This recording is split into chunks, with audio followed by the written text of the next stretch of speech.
اعوذ باللہ من الشیطان الرجیم بسم اللہ الرحمن الرحیم اللہم صلی وسلم علی النبی رحمۃ للعالمین وعلی آلہ واصحابہ وبارک وسلم علیہ۔ محترم حاضرین و سامعین، اگر ہم معاشرے کی، افراد کی،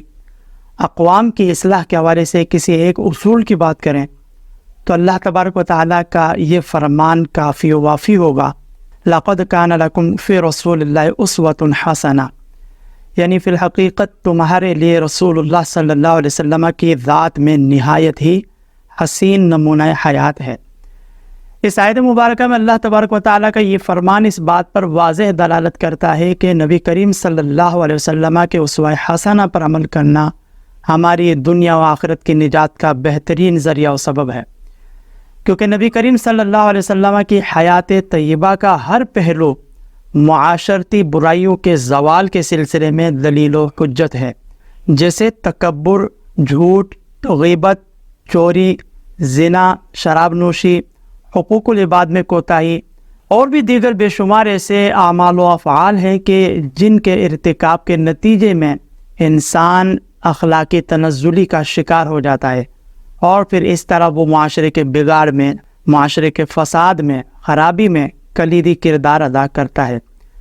تو یہ تمام قبیح اعمال و افعال، یہ تمام ایسے امور ہیں کہ جن کی مذمت پر بے شمار احادیث رسول صلی اللہ علیہ وسلم موجود ہیں۔ ان افعال ممنوعہ سے باز رہنے کی ترغیب دی گئی ہے۔ تو اگر رحمت دو عالم صلی اللہ علیہ وسلم کی حیات طیبہ پر نگاہ کرتے ہوئے نبی کریم علیہ السلام کے اسوہ حسنہ کی پیروی کی جائے تو بالیقین اخلاق مذمومہ سے، اخلاق رذیلہ سے، برے اخلاق سے بچا جا سکتا ہے۔ اور یقینی بات ہے کہ جب نفس انسانی سے اخلاق رذیلہ کا، برے اخلاق کا زوال ہوگا تو یہ معاشرے کی اصلاح میں تقویت کا سبب ہوگا۔ الغرض ضرورت اس امر کی ہے کہ ہر ایک فرد معاشرے کو راہ راست پر گامزن کرنے اور اس معاشرے میں پھیلی برائیوں کے سدباب اور روک تھام کے سلسلے میں اپنا کردار ادا کرے۔ اصلاح صرف مولویوں کا کام نہیں، صرف طبقہ علماء کا کام نہیں، بلکہ ہر ایک معاشرے کی اصلاح میں اپنا بھرپور کردار ادا کر سکتا ہے۔ جیسے اگر ہم صاحبان علم کی بات کریں تو صاحب علم اپنے علم کے ذریعے، اپنے فیض سے لوگوں کو جہالت سے دور کرنے میں اپنا کردار ادا کر سکتا ہے، کرتا بھی ہے، کرنا بھی چاہیے۔ اسی طرح حاکم وقت عدل و انصاف کے ذریعے معاشرے کی اصلاح کر سکتا ہے اور اسے کرنا بھی چاہیے۔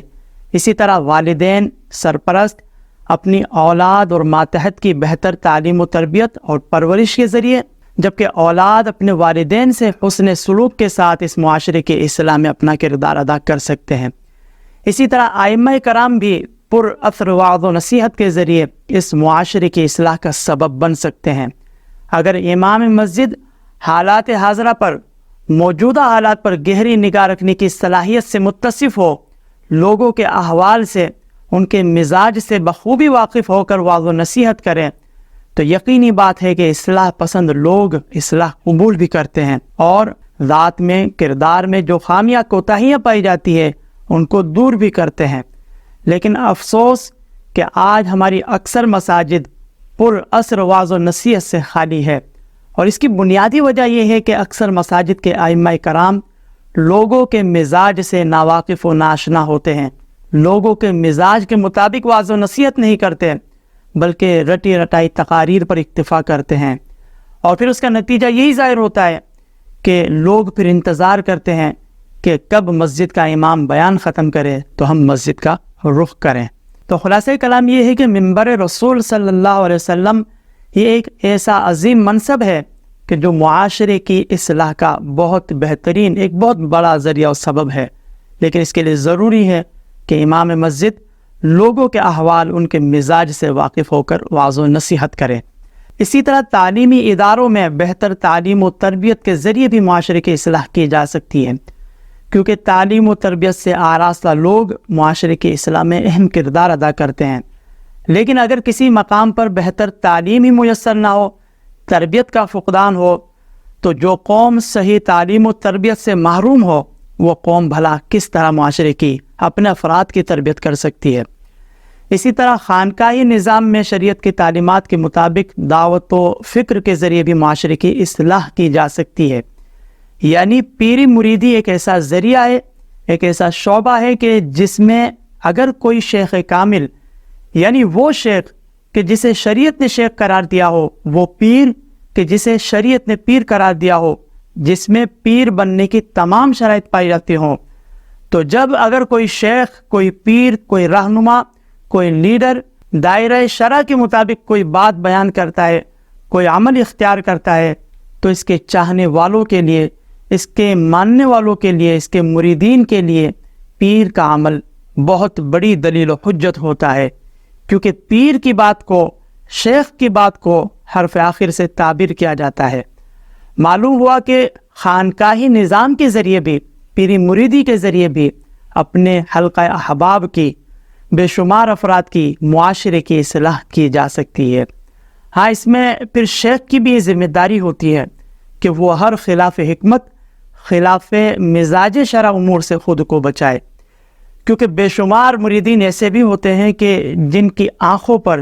جن کی عقل پر، جن کی سماعت پر، جن کی زبانوں پر، جن کے دلوں پر پردہ ہوتا ہے، وہ عقیدت و محبت میں اس قدر غلو کر جاتے ہیں کہ پھر انہیں صحیح اور غلط کی تمیز باقی نہیں رہتی۔ لہذا پھر وہ اپنے شیخ، اپنے رہنما، اپنے پیر کے خلاف حکمت، خلاف مزاج شرع کاموں کو بھی وہ سراہنے لگ جاتے ہیں، وہ اسے بالکل صحیح سمجھنے لگ جاتے ہیں، اور اس طرح ایک بگاڑ، ایک فساد معاشرے میں جنم لیتا ہے، جس کا دائرہ کار پھر بڑھتا ہی چلا جاتا ہے۔ کیونکہ اندھی عقیدت کے ایسے قائلین کا نظریہ یہی ہوتا ہے کہ ان کے شیخ سے، ان کے رہنما سے، ان کے لیڈر سے، ان کے پیر سے کوئی خلاف حکمت کام ہو جائے، کوئی خلاف مزاج شرع کام ہو جائے، یہ تو ممکن ہی نہیں۔ حالانکہ نفس انسانی سے اس قسم کے امور کا صادر ہو جانا یہ کوئی حیرت و تعجب کی بات نہیں۔ یاد رکھیں، بے عیب صرف اللہ تبارک و تعالیٰ کی ذات طیبہ ہے۔ انبیاء کرام علیہم السلام معصوم عن الخطا ہے، وہ گناہوں سے محفوظ ہوتے ہیں، ان سے کوئی گناہ ہو جائے یہ شرعاً محال ہے، ناممکن ہے۔ رہی بات اولیاء کی، تو اولیاء کرام کو اللہ تبارک و تعالیٰ گناہوں سے محفوظ رکھتا ہے، لیکن اگر ان سے کوئی گناہ ہو جائے، ان سے خطا ہو جائے، تو یہ ممکن تو ہے۔ لہذا پھر عقیدہ بھی یہی ہونا چاہیے کہ اللہ تعالیٰ نے جس کو جو منصب عطا فرمایا ہے اسی کے تحت اس کو رکھا جائے، نبی کو نبی کا درجہ دیا جائے، ولی کو ولی کا درجہ دیا جائے۔